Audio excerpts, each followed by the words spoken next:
Pouca gente sabe, mas economistas adoram abelhas ou pelo menos a ideia em torno delas. Não por acaso, o inseto ilustra o logotipo da Royal Economic Society, associação britânica que reúne profissionais do setor. A Fábula das Abelhas, publicado por Bernard Mandeville no começo do século XVIII, usa o bichinho como metáfora para o funcionamento da economia e antecipa conceitos modernos como a divisão do trabalho e a mão invisível do mercado. Mais de 200 anos depois, quando um futuro ganhador do Prêmio Nobel de Economia, James Meade, procurava um exemplo palpável para ilustrar um conceito complexo da teoria econômica, ele se voltou às abelhas em busca de inspiração.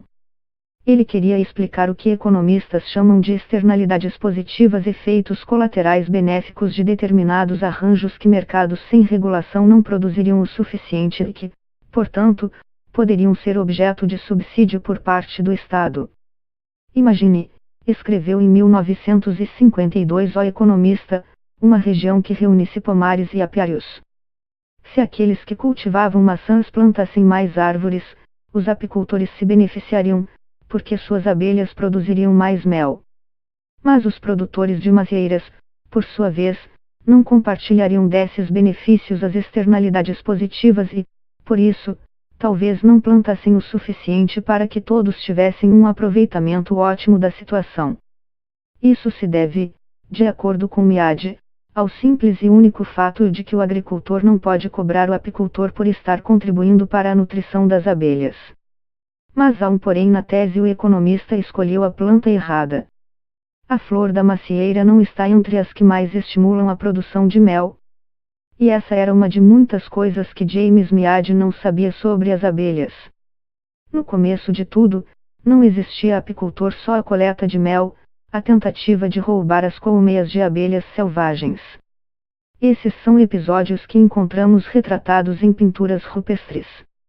Na Idade Média, os apicultores passaram a usar cestos como colmeias sintéticas com um formato que acabou se tornando clássico e que muitas vezes aparece nos desenhos animados.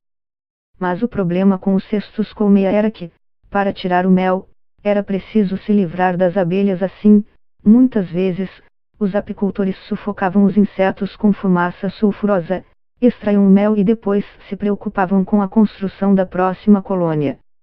No decorrer do tempo, as pessoas começaram a se preocupar com o desperdício e com o tratamento dispensado aos animais que não apenas forneciam aos humanos mel, mas também polinizavam as plantas. Em 1852, por sua vez, o Escritório Americano de Patentes concedeu a patente número 9300 ao sacerdote Lorenzo Langstroth pela invenção de uma colmeia com moldura removível. A colmeia de Langstroth é uma caixa de madeira com uma abertura na parte superior e molduras móveis, cuidadosamente separadas uma da outra pelo intervalo mágico de 8 mm de espaço. Abelha, qualquer coisa maior ou menor que isso faz com que os insetos construam suas próprias estruturas nas molduras e dificultem a extração do mel. A rainha fica na parte de baixo, separada por uma grade no isolamento de rainhas, uma rede que a impede de circular, mas permite a entrada das abelhas operárias. Isso mantém as larvas distantes dos favos de mel. Com esse aparelho, uma maravilha do design e da eficiência, a nova colmeia permitiu a industrialização da abelha. E foi essa industrialização que escapou a James Meade. A abelha melífera é um animal cuidadosamente domesticado. Com as colmeias de Langstroth, as abelhas se tornaram portáteis. A partir de então, nada impedia que produtores rurais chegassem a um acordo financeiro com apicultores para que eles pudessem posicionar as colmeias no meio da plantação. Algumas décadas depois do exemplo famoso de James Meade, outro economista, Stephen Cheung, ficou curioso sobre o assunto e fez algo que nós economistas talvez não façamos o suficiente. Ele chamou pessoas do mundo real e perguntou a elas o que de fato acontecia. No caso de outras culturas, os apicultores de fato pagam aos produtores rurais pelo fato de que suas abelhas se beneficiam do néctar das plantações adjacentes. Um exemplo nesse sentido é a hortelã, que não precisa de ajuda das abelhas, mas que rende mel de excelente qualidade. Maçãs e abelhas não são, portanto, bons exemplos de externalidades positivas, já que a interação entre elas cria de forma natural um mercado e grande.